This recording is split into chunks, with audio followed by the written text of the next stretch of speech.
Right.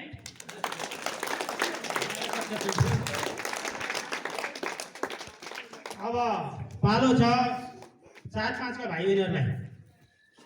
प्रश्न लामो छ, ध्यान दिएर सुन्नु होला है।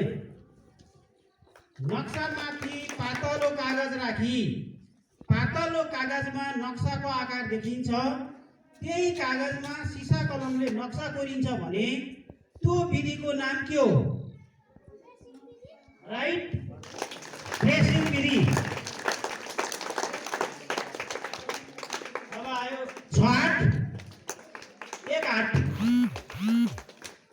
तराईलाई नेपालको अन्ना भण्डार भनिन्छ भने उत्तर अमेरिकालाई के भनिन्छ?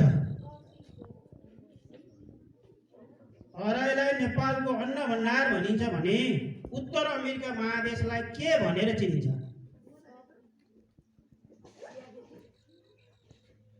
गलत। 11-12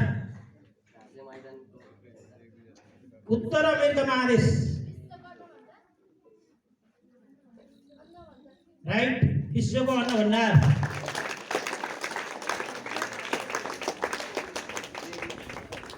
अब 9-12लाई यो सजिलो छ, छिटो भन्नुपर्छ है। हाम्रो जिल्ला तनहुँलाई कति सङ्घीय निर्वाचन क्षेत्रमा बाँडेको छ?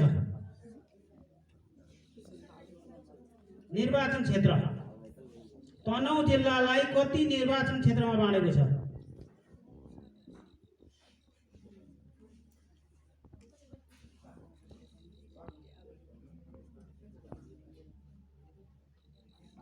आएर ठिक छ, यसको उत्तर 2 निर्वाचन क्षेत्र।